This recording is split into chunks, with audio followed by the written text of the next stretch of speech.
Hello and welcome to another brand new episode of What the FinTech, the podcast from the team behind FinTech Futures and the Banking Technology magazine. My name is Paul Hindle, editor of FinTech Futures, and for this episode we're joined by David Watson, CEO of the Clearinghouse. David, welcome to the show. Thank you, Paul. Great to be here. Excellent, and it's great to have you here. Just to get started, would you like to quickly let us know a bit more about yourself and your career so far then? Sure. I've been in banking and payments my entire career. Most of my years spent as a banker across Europe and the US. However, after many years in driving commercial businesses around payments and securities, I joined Swift a few years ago to try and help transform and evolve the international side of the infrastructure of our business. And for the last 2 years, I've been the chief executive officer here over at the Clearinghouse. We run all of the private side infrastructure for payments in the US for all the account-to-account transfers. So whether that's more recently retail payments, before that wires, ACH, even check image clearing, sadly, we still do as well. So we drive a lot of that infrastructure that connects the different banks, fintechs, corporates, and consumers in order to exchange account-to-account payment traffic. Yeah, excellent. Sounds great. And again, it's great to have you here, and thanks so much for taking the time out to speak with us today. So on the show this week, we'll be exploring the evolving payments landscape in the US with a particular look at real-time payments as usage numbers and transaction volumes across RTP networks in the country continue to grow.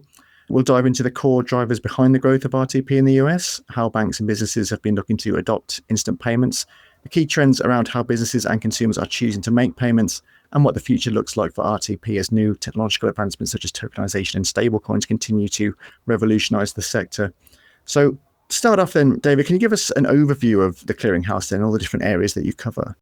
Sure. We've been around for over 170 years, and what we drive at the Clearinghouse is two things, really. One is where we advocate for the future of payments, whether that's through legislative advocacy or policy advocacy, really looking to make sure that payments are continually evolving, modernizing, but when they do, those things happen with a safe and secure legal basis here in the US, as well as a level playing field. So whether you're a bank, a corporate, a fintech, etc., the rules are kind of consistent and the same, but they also protect all of us from what's going on in the industry. So that's a large part of what we do. The other side of what we do is we run safe, secure, reliable infrastructure for the exchange of money. And we've been doing that since literally, I think, the 1850s. We used to do it in a big old marble building down near Wall Street, with the idea being that financial institutions could come to one safe place to swap little bits of paper, and we had the armed guards outside that protected everyone. We kind of do exactly the same thing today, just electronically, a safe place to exchange money between two parties. And we guarantee that settlement without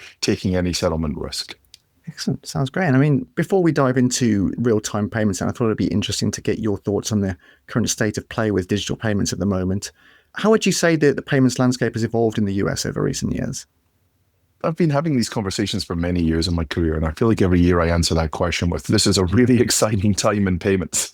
Maybe that's more about me and how excited I get about the future, but every cycle, every few years, I feel like it gets even more and more exciting with something new. And where we stand right now, I think, with the launch of real-time payments 7 years ago, the first new settlement infrastructure here in the US for over 40 years, and more recently joined by the public side player as well last year, we now have a state-of-the-art infrastructure to drive payment settlement here in the US. Now, with any infrastructure, of course, that's a slow journey. It takes a while to connect everyone to the infrastructure, build it up and see it develop. What we've seen sort of in the last 2 years has been an explosion of growth around real-time payments here in the US, which has been incredibly exciting. What's been interesting to watch is it's happened the same time that wire growth has exploded this year. ACH growth is still at one of its highest growth rates. Checks continue to decline, which is a good thing, of course. And we really see that fantastic growth around more modern payment systems. And then when you overlay that with the change in administration in January, we've seen a rapid acceleration in the stablecoin legislation through the Genius and Stable Acts here in the US. It adds another lens to a very exciting dynamic of how we modernize payment infrastructure, modernize payment capabilities, not just in the commercial and private side of the world, but also in the governmental side, and how they're looking to modernize and move on as well. And I think what we're going to see here in the US is that continued explosion of the shift to instant payments, combined with the enhancement of different digital payment capabilities like stablecoins, and how they work together to really help the US go much further in terms of its payments modernization journey. Sounds great. And you mentioned there, obviously, the Clearinghouse announced earlier this year that transaction volume on your ACH network, the UPN system, grew 6.2% in 2024, continuing the trend of yearly ACH volume and value growth. What are your key takeaways from that, and what kind of trends do you see in terms of how businesses and consumers are choosing to make payments? I mean, ACH payments have been around for many years here in the US, 45, 46 years. I think this year we're growing at a similar numbers, around 6%. And that's something where I always say that there's a mode of transport for every journey. If I want to get paid my bi-weekly paycheck, I really don't care how that money comes into my bank account. I just care that it's there every second Thursday because I know it, I expect it, I want it there. I have bills going out that go hand in hand with that. Therefore, that kind of batch-based file low-cost transaction is perfectly acceptable to come through over real-time rails. And that's where we see continued growth, more and more exponential growth, in fact. And of course, much more, all of us are using electronic means where we used to use cash. So of course, that growth in payment capabilities, whether it's consumer to consumer, business disbursements to consumers, is happening more and more electronically. So we continue to see that ACH growth year over year. But I think what we also see is there's other use cases for demand for that real-time growth.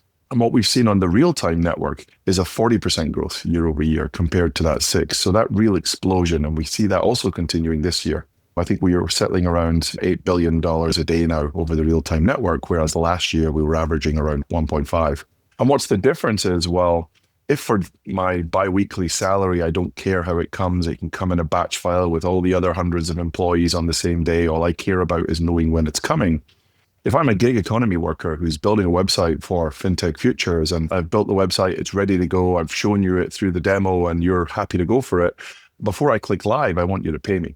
Now, of course, neither of us really care about waiting another day or another 2 days or, hey, could you mail me a check and then I'll make your website live, or, hey, I'll make it live and I'll wait for your check, or similarly with delayed settlement, we want that money instantly. So the ability for you to instantly pay me and me instantly make that website live, that sort of delivery versus payment model is an example, or even in the service industry where the McDonald's worker can clock out and get paid seconds after their shift for the salary for that day, X tips, in their bank account before they even get home from that shift, is a real explosion of demand that we've seen to correspond from the real-time side versus that ACH growth as well, which is incredibly exciting. So it's really, to me, about the growth in payments is everywhere, but understanding what's the right mode of transport for your journey and the most suitable, so that you either go with a low-cost batch system or you get that instant payment angle, whether you want a push payment or a debit payment, whether you're looking at domestic versus cross-border for that. There's a whole host of aspects that give a lot more choice to people now around how they pay and how they get paid as well. Excellent. And I mean, you've touched on paper checks there still being the payment method that's used in the US as well. What are the key challenges when it comes to the adoption of new payment methods? What do you think needs to change going forward to speed up that process? And do you think paper checks might finally be on their way out now? Well, I'm going to quote one of my banking clients who said to me once that we'll have the checks out of grandma's hand before we ever have it out of the hands of corporate America. I think if we look at what the government has been doing and continues to do in terms of trying to modernize payments from government check disbursements, I think we continue to see progress there, but it's a slow road because we have to make sure that we don't cut people off from the financial system. I think when it comes to the corporate America side, a lot of what we've done over the years of moving checks to be dematerialized, no longer having to fly them around the world and instead taking pictures of them and processing them, we kind of bastardized the paper-based process to make it a bit cheaper and more efficient. This probably elongated the life of the check. What we see now, of course, though, is the increased rates of check fraud, much bigger concerns around modern techniques being applied to a traditional old way of making money has really helped bring that focus back on the fact that, well, checks are actually not very safe for anyone. Therefore, actually how we move those volumes to either batch payments or instant payments, depending on what type of check it is or what we're doing for it, we continue to see good growth. And we're reducing about 7% per year checks. I would love that to go faster. I think the more widely open availability of instant payments will help with that. And I think we will see checks tailor off. But of course, any infrastructure change takes time. Whether it's a new 5G phone network or it's a new rail network or a new motorway system, it takes a lot of time to build and renew that infrastructure, especially if it's a renewal versus a step change. We don't have the infrastructure, we'll just throw it up. You know, that renewal and migration takes a lot of time. And for payments infrastructure, it starts with getting everybody connected. And of course, in most countries in the world, when it comes to instant payments, the governments have done government intervention, whether it's the United Kingdom, whether it's Europe, whether it's Brazil, India, different things to force different groups of financial institutions to connect to the new infrastructure. And even many of them being very bold about turning off legacy infrastructure, be that checks, or in some cases, even ACH. Here in the US, that's not how we operate. We are not a country that sort of the government intervenes to force people to do something. We allow market economics to drive what we do, which actually has pros and cons. But what it means is that it means that things take a bit longer to get everyone connected because everyone has to prioritize it versus other pieces of their book of work and then embrace that new future. But what it does do is it means that you really focus in on where it makes sense. So that those were use cases I use a lot, but whether it's that instant wage access I mentioned earlier, or that need for instant B2C disbursements, or the desire where I want to pay you $50 for the bar bill we're splitting there and then, and you get that money there and then. There's real use cases for that we're really honed in on in the US, because that sort of market economic dynamic is what drives our infrastructure change. And that's really what's happened in the last 2 years, actually, with real-time payments. By focusing on B2C disbursements, person-to-person payments, instant wage access, we've really seen the network grow and explode. And what we're doing now is looking at what's next. Is it C2B, the ability to pay your bill quicker? Will we eventually go into e-commerce with account-to-account pay by bank, or various things that we as an infrastructure would enable financial institutions and other consortia that they work with to drive those faster settlements where there is market demand to do so. Which means that 7 years, and I get very excited about 8 billion a day, but I settle 2 trillion a day on my wire business. There's still some way to go, but that growth is really going in the right direction in the last 2 years, which we love to see. Excellent. Yeah. And I mean, you've touched on account-to-account payments there. I mean, they've been picking up a bit of traction in the UK, particularly powered by open banking. I mean, open banking has been in the spotlight in the US again, with a lot of talk around the future of the 1033 rule recently. What's your take on that, and how would you describe the current state of play with open banking in the US at the moment? Sure. I mean, I mentioned earlier, I have kind of two lenses on the open banking. One is the policy and the fairness, and one is then how we offer products and services to support it. 1033, we were not particularly happy with the 1033 rule and the way it was written and the way it was issued in the last cycle. We felt that it was trying to accelerate open banking, which we're in favor of. Although, by the way, US has one of the largest amount of volumes from open banking in the world. People seem to forget that at times. But yeah, we're all for accelerating that, but it's got to be done safely, securely, and understand who's accountable for what. So under the last iteration of 1033, we didn't really like the way that banks were held accountable for the data after they were being forced to give the data regardless to any due diligence. Whereas the way open banking works right now in the US is you could ask me to share your data with a third party, but I'm going to do due diligence on them because I'm the bank who's regulated and accountable. The latest versions of 1033 meant that if you asked me to do it, I would just give it without any due diligence on that third party.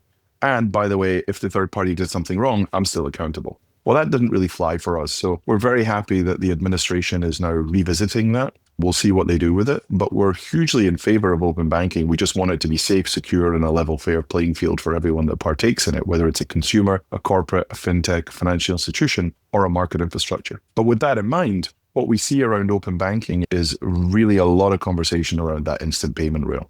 When we talk about instant open banking, whether it's traditional screen scraping, which is how a lot of it happens today that perhaps we don't like, or better, the forward, which is the more API usage around open banking, we really see the demand for instant payment settlement off the back of that. Whether it is I'm moving money from left to right or me to you. Actually, one of my favorite use cases I use myself the most is, in fact, moving money from my checking account to my brokerage account. Because if I'm moving money to my brokerage account, it's usually because someone has sent a message on Truth Social that makes me think the market's going to move and I want to buy or sell something really quickly. But in this day and age, I also know that if I don't do that really quickly, there may be another message that comes out on X or Truth Social that makes the market move back again. Therefore, I can't wait even a few hours to get that money from my checking to my brokerage to buy or sell what I want to buy or sell. So that's even just a me-to-me account-to-account transaction where I want to facilitate that. Well, I can either push the transaction, or through open banking, I can also have my brokerage request for the payment to come and have that money settled instantly. And that's something that's pivotal in a push payment network, which is safer and more secure than a debit network.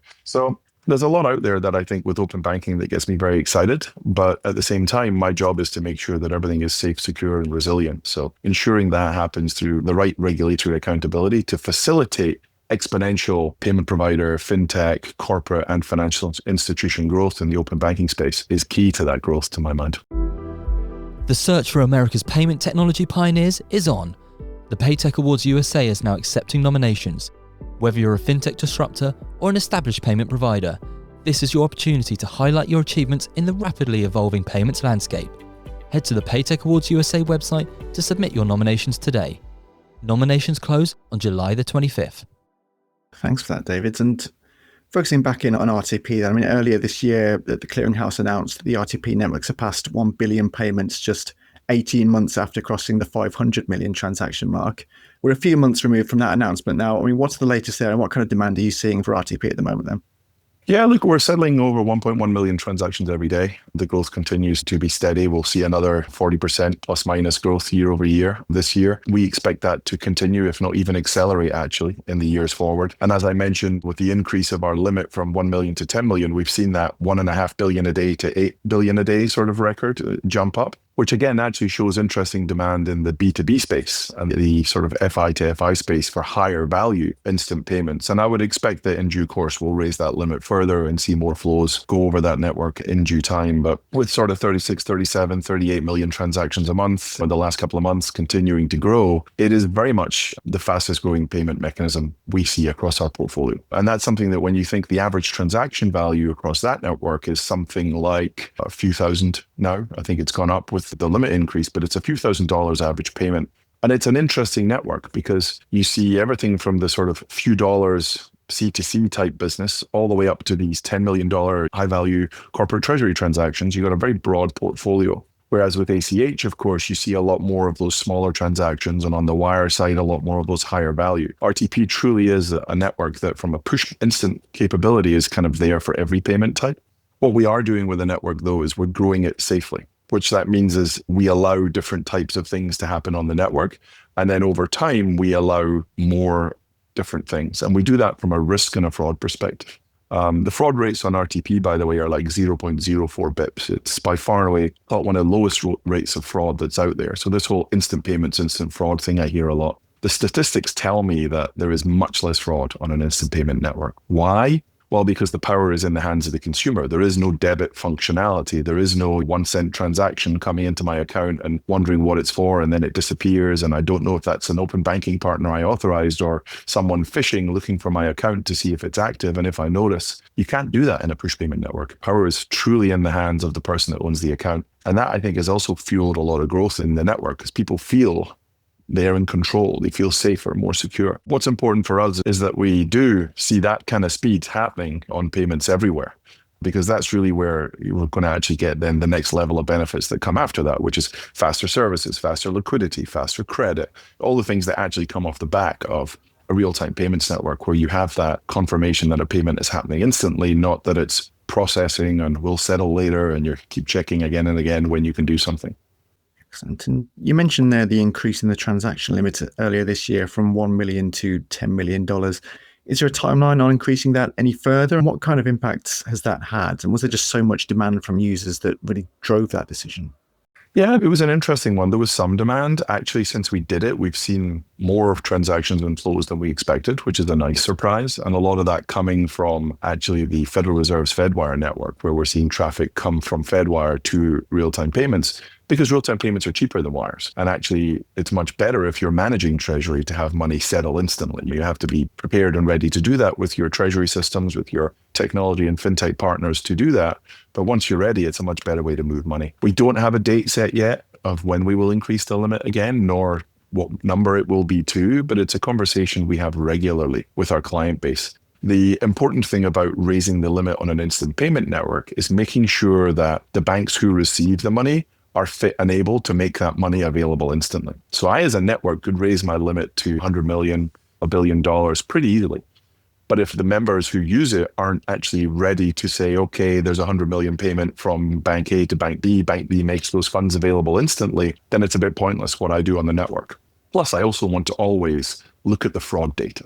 So every time I make a change, whether it's rules, new use cases, or limits, we closely monitor the fraud data to understand, okay, are we still comfortable that this is negligible fraud? 100 to 120 payments off of 36 million last month, right? That's pretty impressive. But I want to keep those impressive stats. Therefore, when we do increase the limit and other rule changes, looking at those, making sure they don't move, or if they do move, why they move and what should we do about it is also critical on that journey. But yes, I am getting a lot of demand, particularly from corporate treasurers, from financial institutions, to increase that limit further over time. Excellent. And I guess what's next then for RTP network as it continues to grow, and what new use cases do you think are going to spur the growth of RTP further? Well, one of the biggest areas definitely is that as I mentioned, in a push payment network, if you think that I need to give you money, and then obviously you can't just go in and take the money out of my account like you can with an ACH debit, which, by the way, is a good thing. But at the same time, if I owe you money, how do you request for that money? If you can't just take it, which you shouldn't be able to, but how do you request it? So that sort of request for payment side. So we have a message capability where someone can request for a payment, whether it's a corporate, a financial institution, an individual. We do that directly over the network. We also support many other partners who do that, either using our messaging or using their own to enable that kind of request for payment. And that works actually across a variety of use cases, but in particular, that sort of C2B. Hey, it's time to pay your credit card. Request to pay the credit card, instant payment pays the credit card, instantly resolve any interest issues, money out this account, not the sort of, I make a payment over here, comes out here 2 days later, I forgot I made it, so I've double spent the money, or it takes longer to get there because I did it from this side to here, and therefore until the money lands, I'm still paying interest. There's a concrete real example around credit cards. Similar for utility bills, a similar sort of thing. We all use a lot of our utility bills in the UK, in the US with ACH debit, UK with direct debits. That idea of I just set it up and I leave it and the amount can change, well, that's very much driven on a debit network. In a push network, you need to look at that differently. So the request for payment angle where it can come through and how you get that to a maximum 2 clicks, ideally 1-click experience, that someone can have that money requested and pay it. Similarly, if I don't pay you the $50 for the bar bill we share from last night, you can request it and remind me to pay you it pretty damn quickly is also something where we see a lot of growth as well. But really, I think any use case where we see demand for things to happen with instant confirmation, it's not always about the speed, it's about the instant confirmation and knowing it's there. That to happen at a few cents per transaction and is really where we focus our time and energy. Excellent. Sounds great. And I mean, given the rapid rate of tech innovation at the moment, we're hearing a lot about tokenization, digital assets, and stablecoins at the moment. What kind of potential does this have, do you think, in the payment space? And how would something like stablecoins fit in with RTP? And how have you looked to kind of, I guess, take on those new tech developments at the clearinghouse as well?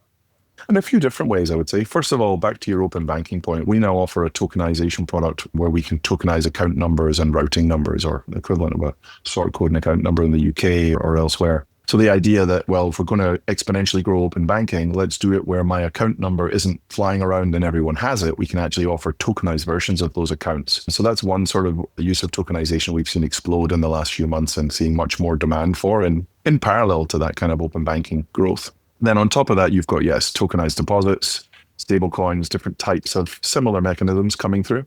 There, the role we play is very much a place for a sort of collaboration and industry-wide innovation. So we at the clearinghouse are actually a not-for-profit. So our goal from our owner banks is keep prices low. If we make money, then we look to lower prices or reinvest it in the next technology for the industry, not just for those who own me, but for the whole industry. So with that in mind, when I look at innovations like tokenized deposits, stablecoins, other things, it's a little bit like the same way I looked at instant payment settlement 10 years ago, which is, okay, is there a role for someone to do something in the center, cheaper and more efficient to help everyone else do business and compete and serve the industry? And that's exactly how we're looking at stablecoin and tokenized deposits. Is there a role in clearing and settlement or rules or something else here in the US or working with others internationally that we could or should provide to help support the industry grow its own then usage of stablecoins, whether they are individual bank, individual company, a combination of banks, combination of countries? What role do we play to help support that? And doing that with a series of, and exploring that, I would say, with a series of different partners. We at this point don't have any concrete plans around anything we're going to launch or issue, or we spend most of our time working on making sure that our inputs are included in the Genius and Stable process and the digital market infrastructure bills here in the US. We're much happier with those in terms of AML, KYC, level playing field, allowing banks to engage in crypto activities without prior approval in certain cases. So we're much, much happier now that we have the right, or a better rather, legislative base. There's still some things we would always like to tweak and improve, and we'll continue to try to get that. But that then enables banks to go play in the field safely and securely and compete effectively, and for fintechs and other corporates to benefit from that and offer their own products and services and drive off the back of it. And that's truly, to me, is where you get that great example of the ecosystem has to work together for any of these things to grow and be effective. And we've seen that time and time again in our industry, fintechs, banks, consumers, corporates. When we act in market infrastructures, when we all work together on these things, that's when they tend to explode. And then you see real competition between everyone for the end business and flow. So I'm very excited by that forward, and what role we play, we'll see. But whether it's supporting other partners or doing things ourselves, we're spending a lot of time and effort exploring that area.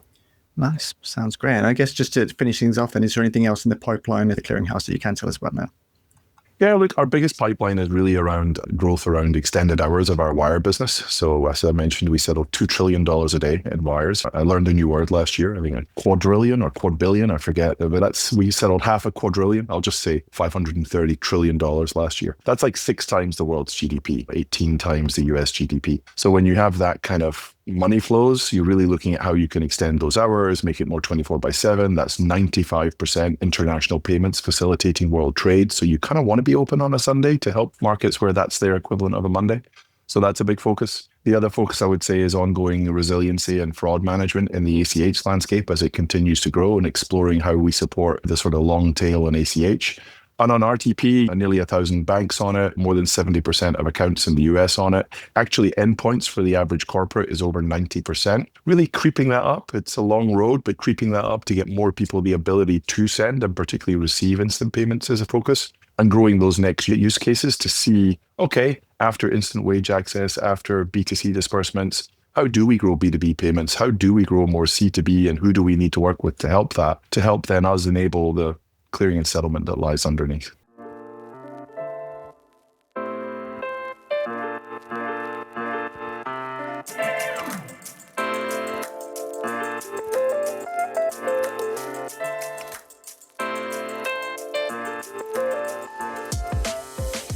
Thanks again, David, for chatting with us today.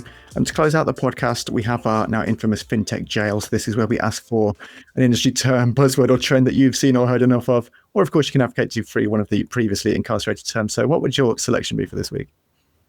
I think I got to go that I'm going to try and incarcerate someone rather than free them. Maybe that's my personality style. But for me, it's as a long fan of the Matrix, the word I would love to pick is I can't even say it, agentification. And I would love agentification to go into the jail. Why? One, because if I look up the dictionary, it's not a word. That's kind of where my starting point is. But two is every time I hear it, I just think of like Agent Smith from The Matrix with his sunglasses on and running around. And while I know there's a lot of discussion, particularly from consultancies and moving players around AI agents helping make payments, I'm not sure I'm liking the analogy of Agent Smith taking over my payment traffic anytime soon. So. Yeah, no, that's fair enough. Completely understand as well. I mean, agentic AI certainly is a hot topic at the moment, which of course, like you say, can lead to discussions about the agentification of almost everything, really. But yeah, exactly. And I'm a big fan of AI. It's just the word I don't like. Yeah, no, that's fair enough. I guess before we can turn to the jail, I mean, what do you think are the next steps for agentic AI in particular then, and especially in financial services? Yeah, so look, I think if we think about the journey we've been on with technology and software development, it's been about identifying patterns, those patterns becoming repeatable. If you go back 20 years, we were using parts of it in payments just to improve STP rates, right? Straight through processing. Hey, an instruction comes in, it's badly formatted, but it happens 4 times the same way. You set up rules and learning, and that machine learning then goes to improve it. So started out as rules, it then went into machine learning, and now it's evolved into AI and now agentification. It's a natural progression, right? So I do believe there's roles for AI in payments, I think. But at the end of the day, I think the whole point in a push payment network has been putting control back in the hands of the people whose money it is. Therefore, whatever we do, we need to make sure that however AI evolves to help us do things easier and better, that control and ownership doesn't get lost. Otherwise, it leaves us open to abuse and fraud, which is where we definitely don't want to take modern networks. We already see, as I say on the check side, how that can be used and abused. So that's my pitch around agentification. That, and I struggle saying it at times as well. Yeah. It's a tongue twister, isn't it? But excellent. Sounds good to me. I'm more than happy to add education into the jail this week. And we'll see later down the line if anybody wants to come on the show and break it back out again. But for now, David, thank you so much again for taking the time out to speak with us today. It's been a pleasure. Thank you, Paul. And thanks for your time. It was great. That's all we have time for this week. Thanks, of course, to David for joining me.